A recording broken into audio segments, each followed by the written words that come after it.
My name is Sarah Crum, and this is my community analysis presentation of Seffner, Florida.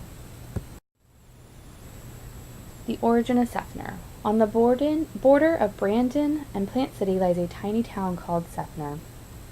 Previously named Simon's Hammock, Seffner is one of the earliest communities on Hillsborough County.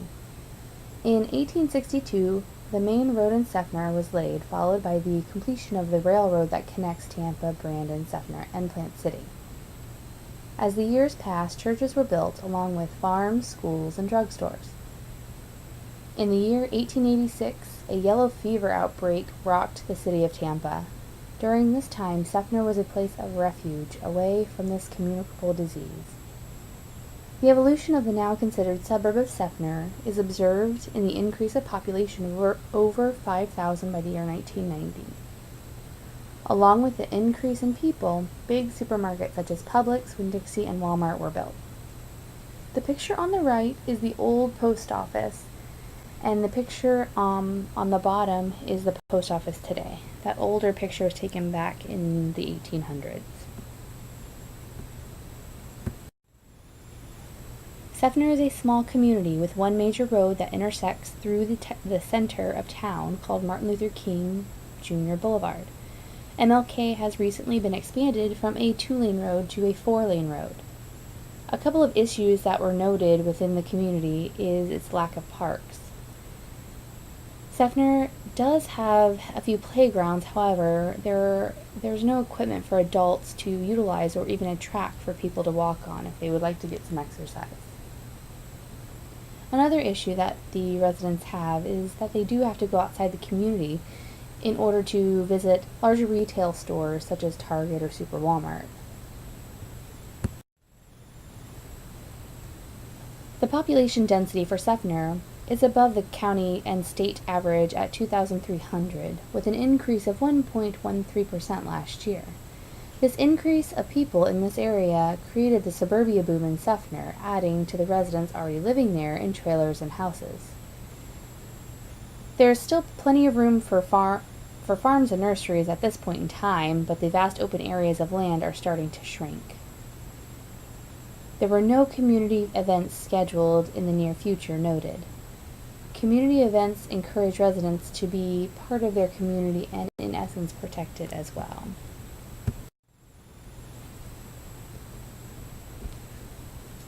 Access to food is no problem in Seffner. The issue lies in what kind of food is available. There are more than 10 fast food restaurants on the main road alone, which become the only source of food availability after 10 p.m. Over 1/3 of the residents in Seffner are considered obese. This stems from a culmination of issues from food availability to increased leisure time. Compared to any other community, unhealthy eating and decreased physical activity can be a learned behavior. In order to support the health needs of these ingrained behaviors, we need to educate residents and give different options to increase positive health behaviors.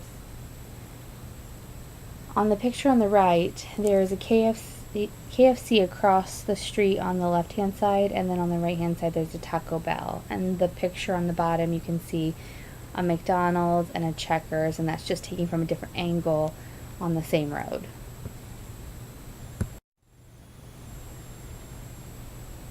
Seffner has multiple walk-in clinics that treat minor illnesses and injuries. These clinics can also be utilized for preventative care, for example, physicals and immunizations. The cost of services mostly depend upon insurance, which can pose a problem with access to care. There are 3 pharmacies in Seffner. One pharmacy is located inside Walmart, another inside Winn-Dixie, but the most convenient would be the one located inside CVS, which also provides the Minute Clinic care. There were no mental health services located within the boundaries of Seffner noted. Community objectives. Chlamydia is the leading communicable disease in adolescents and young adults. Although treatable, the best way to approach this health issue is with prevention. Education to youth and availability of safe sex promotion are 2 of the interventions that can be done. Weight issues are not uncommon in the U.S. This is also true for the Seffner community. Since over 30% of the residents are obese, Healthy weight should be an objective for this community. Being a healthy weight reduces the risk of heart disease, diabetes, and other complications associated with being overweight or obese. The rationale behind the objective of oral health care for Seffner area is the fact that over 1/3 of the residents have not been to the dentist in at least 2 years. Good oral health preventative care can reduce the risk of fear for going to the dentist in the first place, advanced oral issues, and even cardiac problems.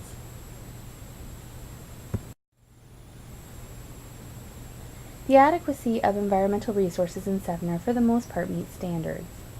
This includes waste disposal, recycling companies, water maintenance, water treatments, and air quality control. The rationalization behind the proven adequacy is shown by the multiple pickup days for waste, a curbside pickup for recycling, and recycling companies that residents can bring recyclables to. Additionally, the city water is tested regularly and treated if needed. The county water is as well. Hazardous waste can also be taken to Hillsborough Heights solid waste. The residents that receive well water fall under the issue aspect of environment. There is no way to test or maintain the water that these people have, and their water does not provide them with the fluoride they need. Lack of community parks to promote health and wellness is another issue Seffner faces.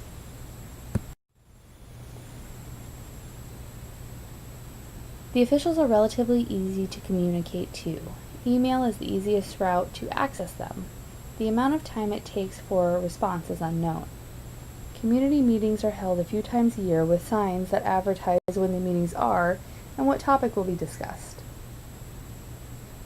I feel that Seffner gets somewhat neglected as a community by the political heads of the county. Because the community is so small, I feel that so long nothing major is happening there, it gets looked over. The Seffner Chamber of Commerce is run with volunteers from the community and are supposed to organize activities and events for the town. However, other than community meetings a few times a year, not anything else is ever really planned for the residents. 6 overall community needs. Listed by priority, these are the 6 community needs of Seffner, Florida. The reason they are prioritized this way reflects on the illness and issues that are most prevalent down to the least prevalent, but are still in need in the community. The rationale behind the community needs are as follows. Number 1, access to clinics that provide education and protection of STIs.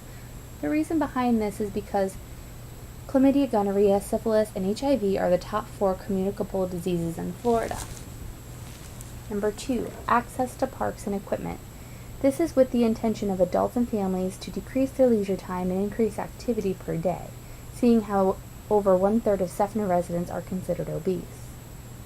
Number 3, educating kids about physical activity and nutrition. This corresponds with number 2, indicating the need for early education to change ideas and habits of children and families. Number 4, oral hygiene promotion. There is a need in Seffner for residents to be encouraged to visit the dentist. Over 35% of the population haven't been to the dentist in more than 2 years. Number 5, a need for kids to be educated about oral care. Again, this need is in relation to another need, number 4, in anticipation of changing oral habits of children and families. This could also invoke a mobile dental unit that visits schools and provides care for kids. Number 6, organized events for the community. I noted other than community meetings a few times a year, there are no community events in Seffner. Races, parades, etc. provide a closer sense of community and encourages residents to decrease their sedentary time. Residents of Seffner spend, on average, over 6 hours a day participating in sedentary activities. Global community issues. Out of all of the needs that were discussed previously, I feel that the issue of obesity is a need that impacts most of all the other needs as well. Not only that, obesity is a major problem for many countries around the world. Excuse me. In 2006, In Mexico City, there was a study done amongst preschool students with the intention to educate and promote healthy lifestyles with the ultimate goal of decreasing the adult obesity rate in the long run. In addition to this, the study focused on public health, healthcare, and health regulation and fiscal policy.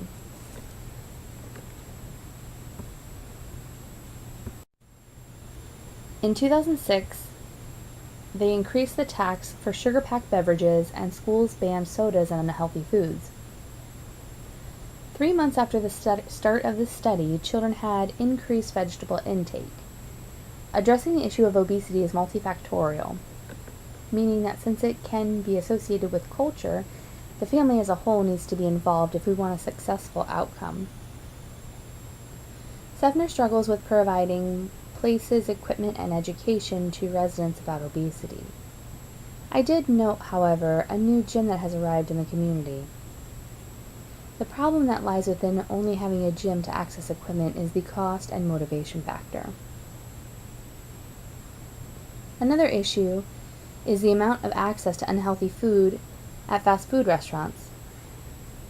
On the main road, within a quarter of a mile on the strip, there are 9 fast food restaurants. There are a couple of ways a community health nurse can address this issue. The first intervention would be by getting involved in the school district to incorporate nutrition and physical education into the curricula, starting at the preschool level. Another way a nurse could address this issue would be to attend the community meetings and see where the community stands on spending money toward building parks and equipment. If the community is not supportive of this suggestion, that would imply that no one would want to use what is built, so the nurse would need to use different methods to promote wellness.